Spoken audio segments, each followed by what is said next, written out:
offer letter dari universitas. Dan kita pasti memonitor ya kondisi negara tujuan bagaimana, karena mungkin pas di imigrasi itu akan penting. Lalu kita mulai pembayaran uang kuliah, lalu tinggal berangkat ke tujuan. Nah, nanti dari IR kita akan ada yang namanya Study Abroad Expo, dan kita ada offline event di Bali, Pekanbaru, dan Medan. Jadi teman-teman yang kalau misalnya berada di kota tersebut tadi, atau enggak berada di dekat-dekat kota tadi, daftaran ke acara kita Study Abroad Expo. Dan juga kalau misalnya nggak ada di dekat kota ini juga no worries, karena bisa juga attend online via Zoom. Dan tes yang kita datangi itu lumayan banyak ya. Jadi ada Australia, Canada, China, dan masih lagi. Dan pastinya dari Ireland juga ada gitu. Jadi jangan sampai kelewatan nih acara tahunan dari Education Republic. Nah, sekian introduction dari kakak. Kalau misalnya teman-teman mau kepoin lebih lanjut, boleh banget langsung ke website myeducationrepublic.com atau ke Instagram, TikTok, atau YouTube untuk kepoin lebih lanjut tentang acaranya dan juga tentang updates dari study abroad. Nah, sekian. Mungkin sekarang kakak bisa memberi waktunya untuk Gavin Connell untuk presentasi tentang University of Limerick. So, Gavin, I'll give the time to you. Good afternoon, everybody. Just before I just share my slides, I'll just, thanks, Brendan. I'm just going to introduce my colleague, Brendan Lally, who's one of our careers advisors on the team. So we have a couple of slides. We don't have too many slides for you. We're not going to overdose you on PowerPoint. It's more, we're going to just kind of point you towards particular data that we have that will help you kind of understand the market, and probably more that we have a Q&A at the end that so anybody has any particular questions about Ireland, about the jobs market, trends that are happening, hopefully we'll be able to point you in the right direction. So the University of Limerick, just before we kind of kick in, right, okay, maybe I'm just going to the UL Career Service first, right, okay, but maybe just talk about the university, not just click back out of Brendan. Mm-hmm. Just go back, just go over to the one on the right-hand side, UL sorry. Career Service first, right? Yeah, Yeah. Just click in there. Yeah, okay. So the university is 50 years old this year, okay. We have a nice spread between undergrad and postgrad programs, but also for students. We have a significant amount of international students who come on campus every year, okay, predominantly in the postgrad, but it's definitely growing in the undergrad programs as well, okay. We are in the Midwest of the country, okay, which is, if you look at the map of Ireland, right, okay, is a really growing kind of space in relation to kind of a lot of the IT kind of infrastructure in the country is here. A lot of pharma companies are here. A lot of a lot of the companies who do a lot of the autonomous driving, like Jaguar and Land Rover, they're here in the area. There's a lot of companies who feed into that kind of space as well. So there's quite a lot of financial services, pharma, IT in this space as well, right? Okay, and it's kind of growing quite significantly from that perspective. But I suppose, firstly, let us just maybe just talk about what the career service does, right? Okay, for our students. We'll just walk through that, and then I'll talk about some of the data that will help you understand what the market looks like from an Irish perspective. Okay, so we are an open service, right? Okay, to every student. Okay, there's no restriction on how many times you can come to see the staff in the area. We have quite a lot of we have quite a lot of systems that can help students as well, right? Okay, so let me just talk about a small bit. Do you want to go ahead there, yeah, Brent? And we'll just chat. So we have a couple of systems. One of them very specific, that we are just transitioning from Careers Connect to a new system called My Career Path, and then that is everything from jobs for the graduate market, internships, some kind of summer internships. We have a lot of employers who actually advertise directly with us, so you don't necessarily need to go and use other job portals from a job search perspective. You can meet our advisors, you can subscribe to email alerts in relation to events that we're having, to jobs, as I said, or employers coming on campus. We have quite a robust program of employers that come on campus through our annual careers fairs. So the first one that we'll have this year is in September. and there's about 170 exhibitors. So it's one of the largest fairs in the country for that kind of jobs market, and then we repeat that in the spring semester and also in the summer semester. So there's always a lot of employers in those kind of unique events, but also then through the week there's quite a significant amount of employers in that perspective. Then we run support programs through our employability events. They're everything from skills workshops, career seminars, employers coming on campus, as I said, and then the careers fairs, and then insight seminars. So rather than just talking about CVs and interviews, I mean, that's quite simple activities that anybody can kind of do themselves. We run a lot of seminars on insight. So what's going on in this sector? What's going on in the graduate market in this area? And we bring in employers in to talk about that. So it's kind of a relationship and a partnership we have with them to kind of help educate yourselves, but also educate ourselves about anything that might be going on that's different in the market and help you to navigate that space. Then Brent, next one. Yeah. So if you're considering further study, job hunting, as I said, CV interview, taking some time out, voluntary work, any of that kind of stuff, we can help, and that's part of our remit. I'm not going to go into all of the online resources, but we have everything from Team Focus, which specifically looks after kind of psychometric testing. It's all free to our students, right? Okay, so you can come in, do personality profiling, but also look at numeric, verbal, reasoning tests to see where do you sit on the average across kind of the graduate market. We have systems that are AI generated that help you with your CV, that kind of standardized to the European market, particularly the Irish and the UK market. And then Shortlist Me is a video interviewing platform. So there's lots of supports in the AI space that can actually help from that perspective. So I suppose that's kind of the service, that's what we do. But one of the key areas that we actually do work on, right, okay, is graduate outcomes. And graduate outcomes for us is what are our students actually doing, right, okay, 6 to 9 months after they have actually left the university at every undergrad, postgrad program, right, okay. So this QR code, maybe not just, I'm just going to, can I just share here actually, Brendan, okay. So I'm just going to share a screen here, right, okay, where this link, this QR code, or you can just follow these links, is just going to bring you to, okay. So this will bring you out here, and I'm not going to go through all of it, right, okay, but you might just tell me, Brendan, if you can see this page, right, okay. It's coming up now. Yeah, okay, so when you come into this landing page here, okay, there are many different types of reports, right? Okay, so you can come in, and the first thing you can do is this one here, which actually looks at all of our award levels, right? Okay, sorry, just give me 1 second here to get it to run.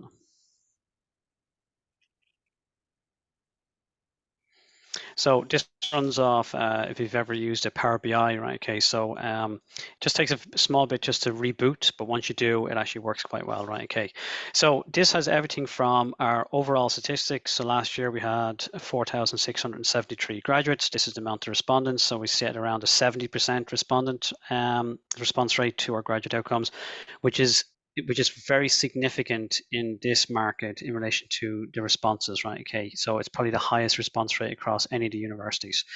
So what we can see here, right, okay, just giving you top level, is that you can see in employment, right, okay, we had 73% of students stayed within Ireland, 10% traveled overseas, 14% in the green here went to further study, and then 2% were seeking employment, and not available is at 1%. So in any of these, if you choose the area within Ireland, okay, here, let me just use this as an example, because down here we have the average salary that's currently being offered across all award disciplines. So if you choose a particular region, okay, you can see that salary starts to change, right? Okay, you can see the sector then changes where they've gone as well, right? Okay, so it's quite an interactive Power BI report, right? Okay, and I would suggest that even if you want to say, well, okay, I'm interested in going into financial insurance, you would click into the 15% one here, and then you'll see that the salaries start to change, and it tells you the locations where our grads went as well. So that's the overall data, and it's there free for everybody to have a look and peruse themselves, right? Okay, so if you want to get specific, then you can start moving through the reports, and then if you're saying, well, I'm coming for an undergrad honours degree, or actually what I'm doing is I'm actually very particularly interested in a master's taught program, you can come in and see the overall data. Exactly the same reports, but just it's very specific to those cohorts. And as we move along, okay, you can move into down to the program level, right? Okay, so if we just choose, I don't know, just go down here, just choose, say, business studies, okay? So you can see, same report is there, the amount of graduates, amount of respondents, the salary, average, how they're working, right? Okay, the regions they're working, either being in Ireland or overseas, or the sector. And you'll see that there's quite a significant amount of students who are working in the financial services from business. No surprise there, but it's good to know that data and have that information if you're making kind of decision around what course I'm coming to, right? Okay, and it also starts to show you the employment outcomes in relation to which discipline you might be thinking of study. And I suppose let me just put a pin on that, right? Okay, so sometimes we get asked, right? Okay, what's the best course to do? Okay, and we generally would not kind of approach how you would choose a course based on what's the best course for a job, right? Okay, it is best what suits you, right? Okay, so if you have a particular interest in an area, you will generally find that you'll excel at it because that's your area of interest. And then generally speaking, when it comes to the market, if you're the best in what you do, you will find a job, right? Okay, that's the way it works. But equally, it is important just to understand how the market works in Ireland, right? Okay, and we'll show you a bit more data in relation to what our graduate employers say in a few minutes, right? Okay, but I suppose specifically, right? Okay, the areas that are actually of significant growth at the moment, right? Okay, are financial, insurance sector, industry, professional, scientific, and technical. Languages is a really strong area. Construction, no surprise there. I think that's across the world at the moment. And then information and IT is still quite strong. And even for a country similar to ourselves, there is on any given time about 8,000 to 10,000 IT jobs on offer.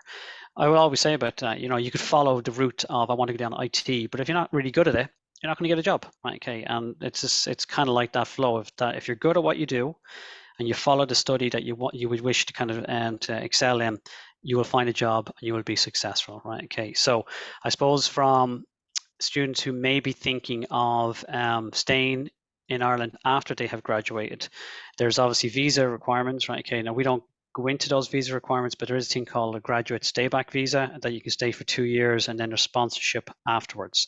It is really important from that perspective that you understand what the visa requirements are from an Irish perspective, and I'm sure the team in Education Republic can actually update you on those nuances, right? Okay, in relation to the stay-back visas from that perspective.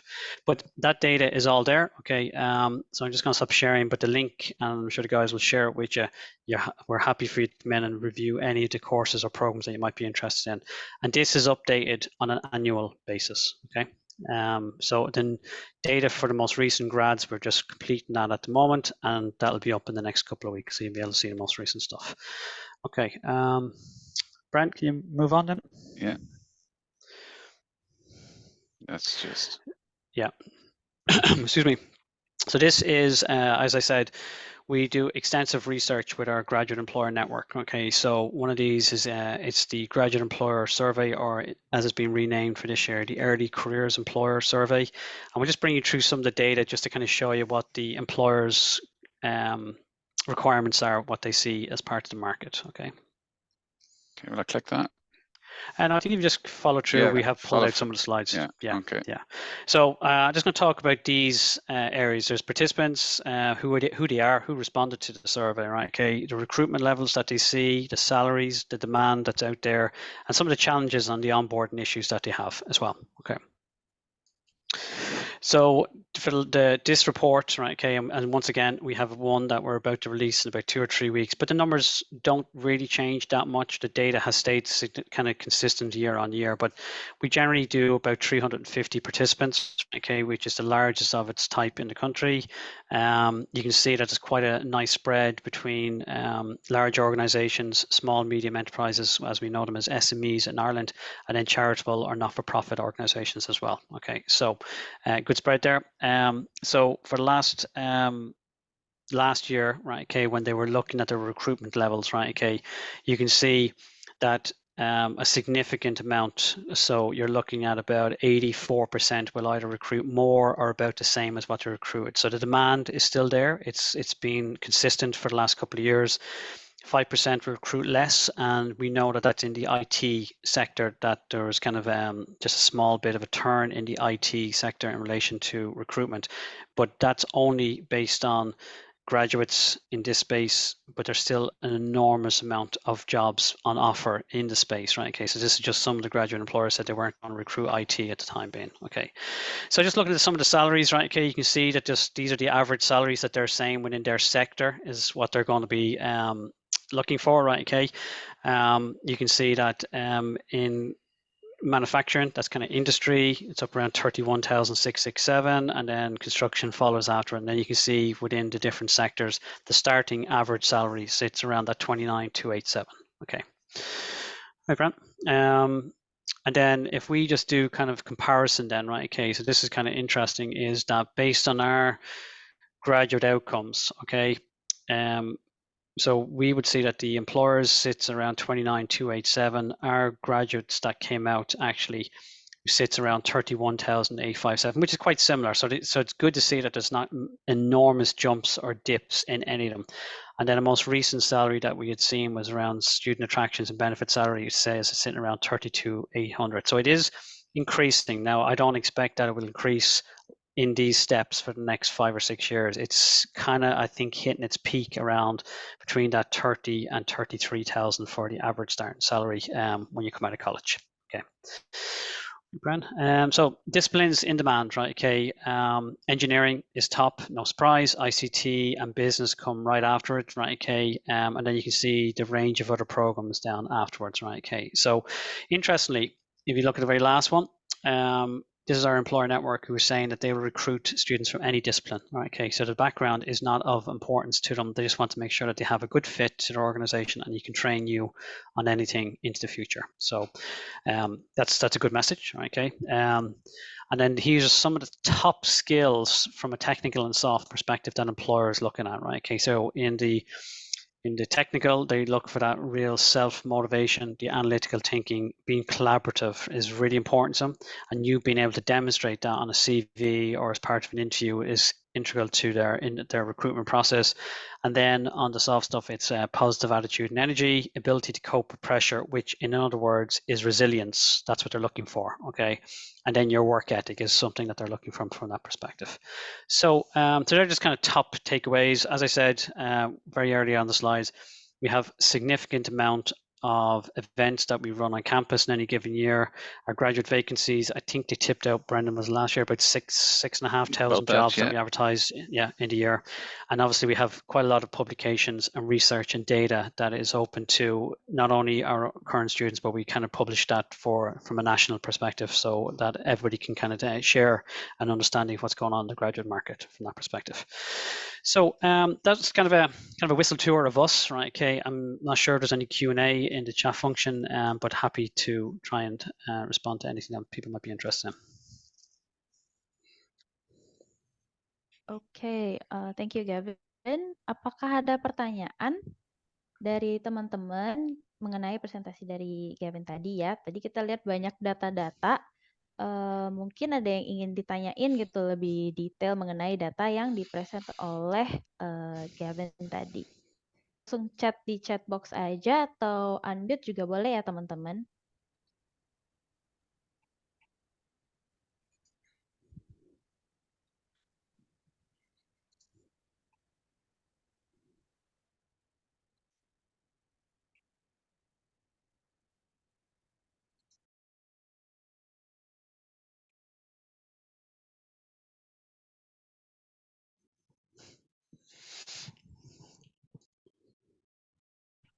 You did such a good job, Gavin. That is true. I was kind of hoping that Vanessa the cat was going to ask us a question there, right? Okay. Yeah.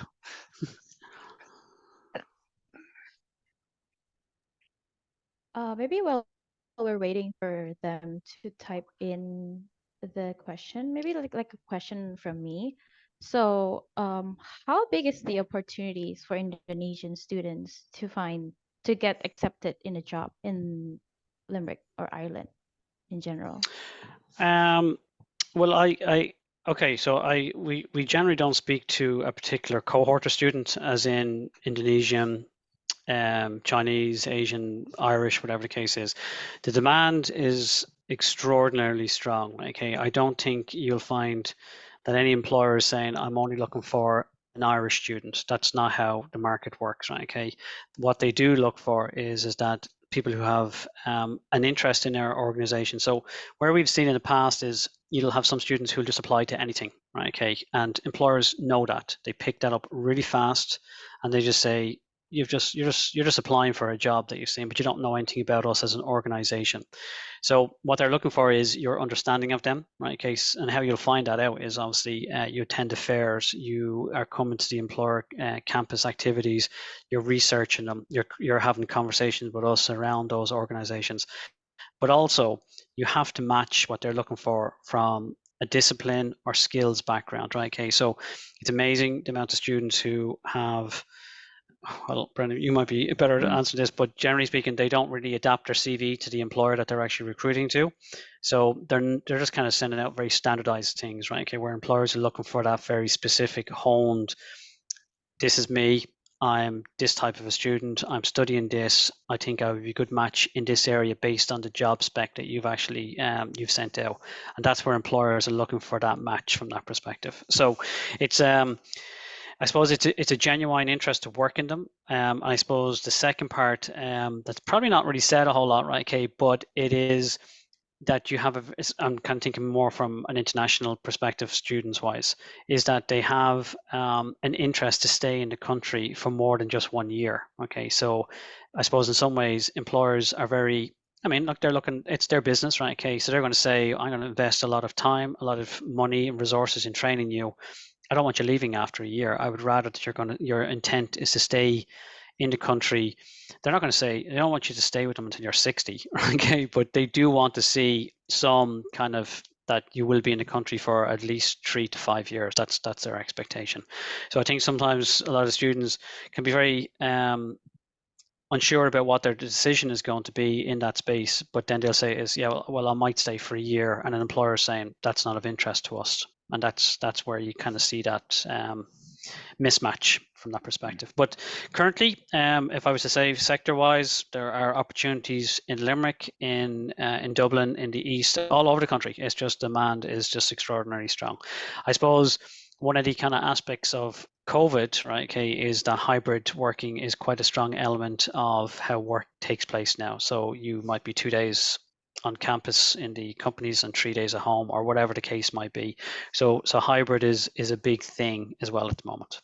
That's not to take away that accommodation is an issue, right? Okay, across the country, but I don't think it's just in Ireland. It just seems to be an accommodation, we'll call it crisis across Europe. Actually, is where I would know for definite. Yeah.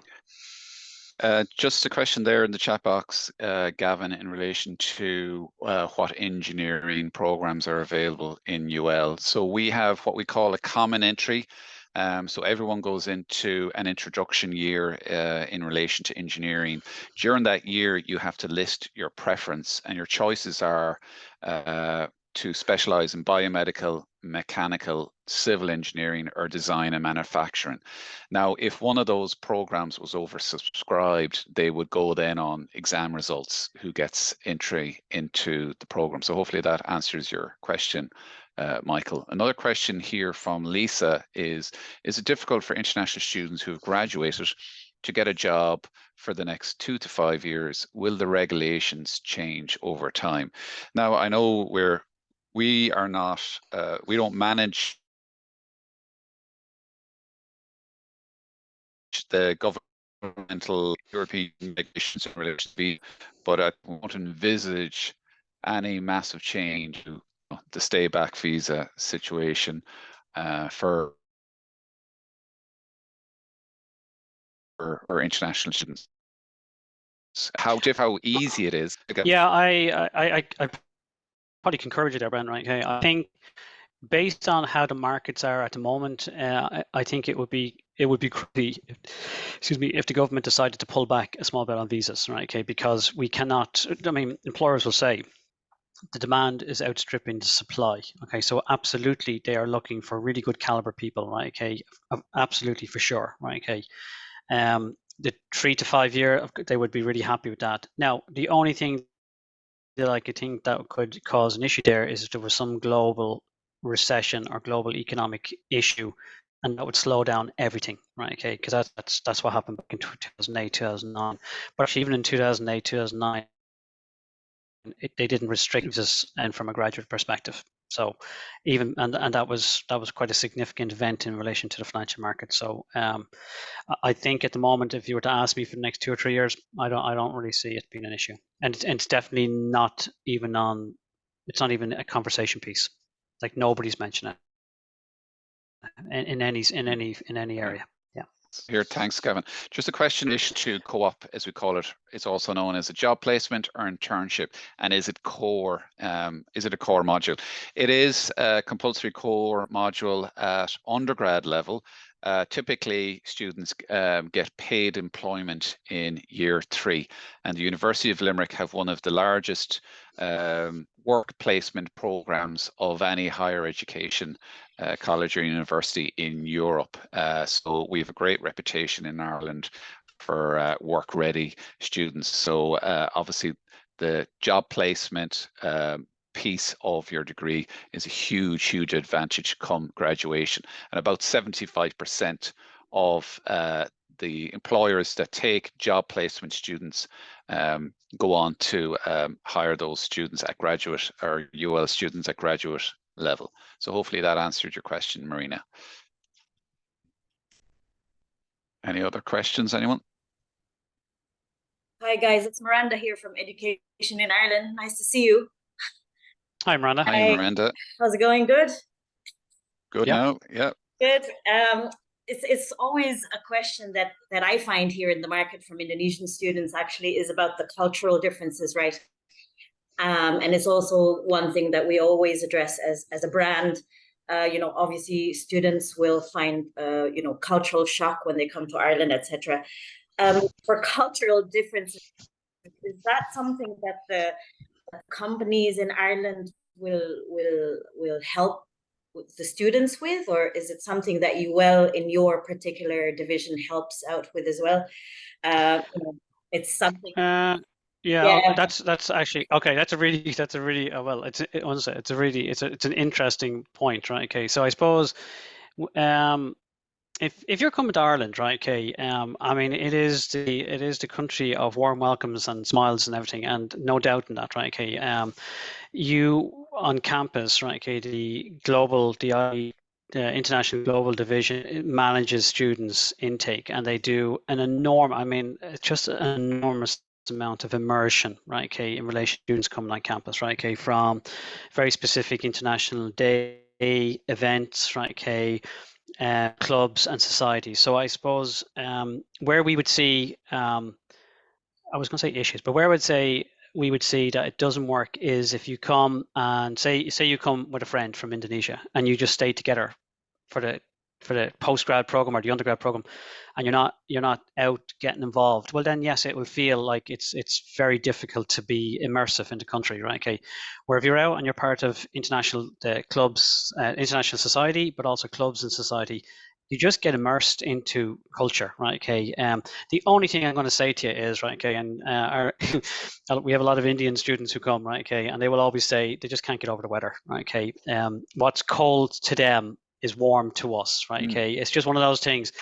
We may be walking around and it's around the 18 degrees, right? Okay, and we're in shorts and t-shirts, and they have got a jumper and maybe a coat on. The weather is a thing, right? Okay, it is a natural, okay, it's a national kind of conversation piece that everybody talks about the weather, and I don't know why, because it's always been like this, right? Okay, so bring a big coat.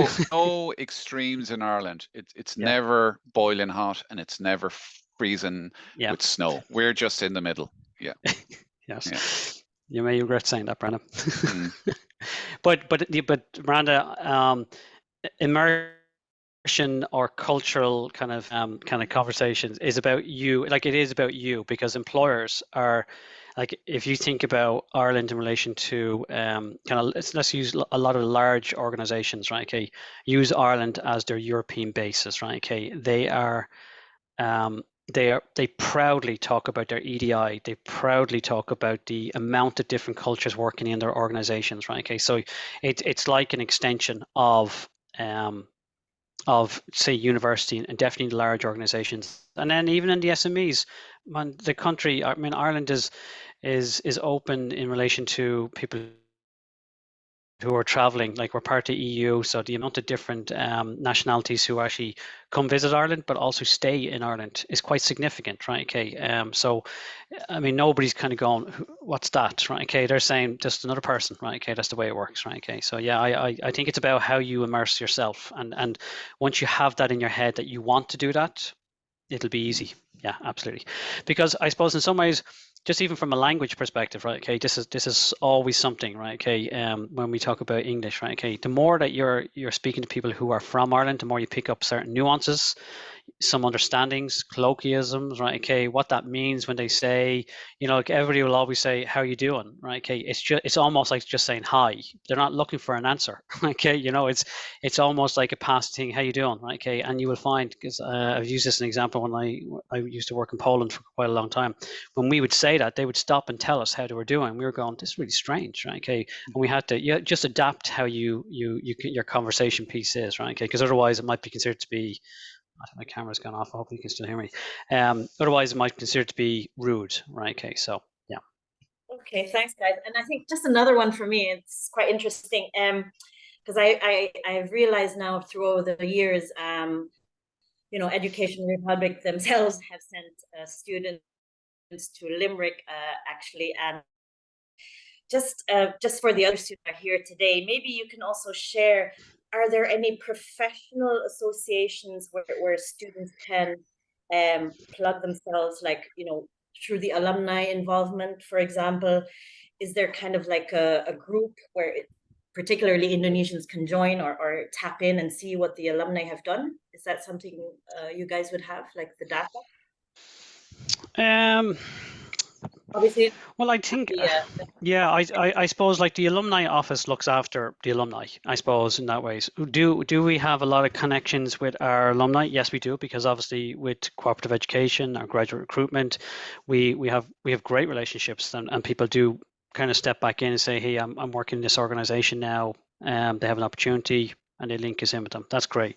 But we use LinkedIn to build your network, right? Okay, it's our source for everything, to be honest with you, right? Okay, so once you have a good profile, and once you're connected to our kind of service as part of a LinkedIn group, you can see everybody who's an alumni, and you just reach out to them, and we would always say, reach out, have that conversation with, you know, you were here, you're kind of, I don't know, you're 3 or 4 years ahead of me. What was your experience? How did you manage to do or get into that sector? But that would be the same regardless if you were an international or Indonesian student. We say that to our own students. So that's part of your networking skills that you're building as part of your kind of education. Yeah. Great, fantastic. Thank you, guys. I'll hand it over back to Farah.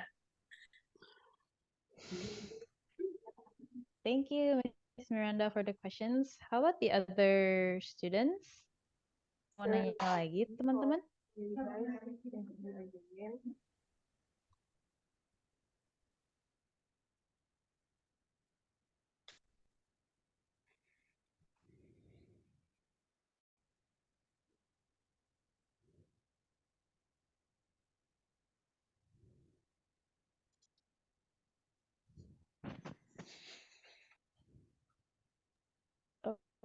Okay, I don't think there are questions from the students, but maybe from either again, right? Any message you'd like the students to know about like careers in Ireland? So what they can prepare, and yeah.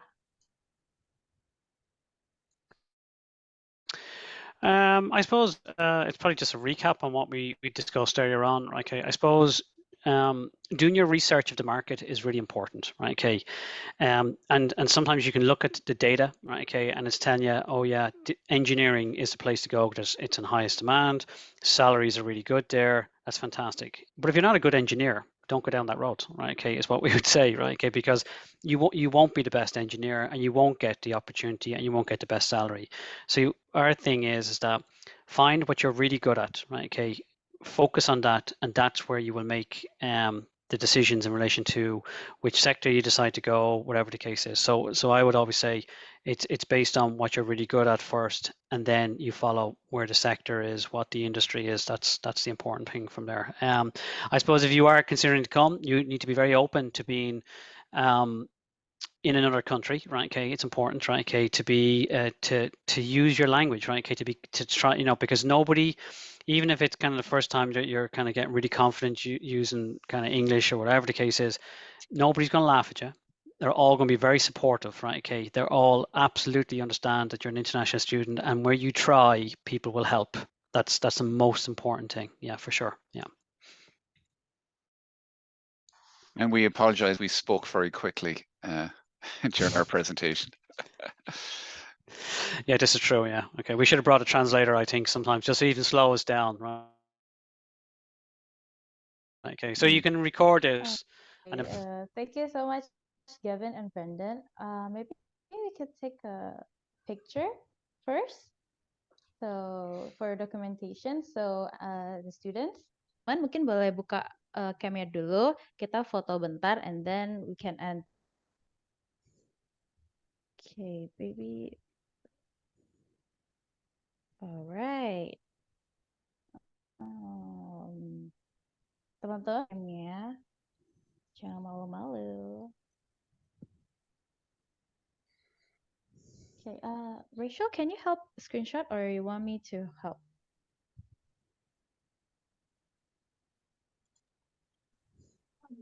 Let me help you. All right then. Okay. You can do the count. Yes. Okay.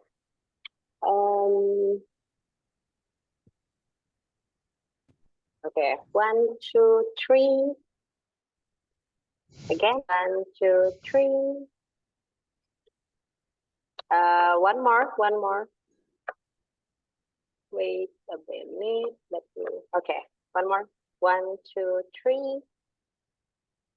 Okay. Thank you. Thank you everyone for coming. Thanks everybody. thank you. Much, Gavin and Nice to Brendan. meet you all. All right, take Thank care. you. Bye. Bye. Bye-bye.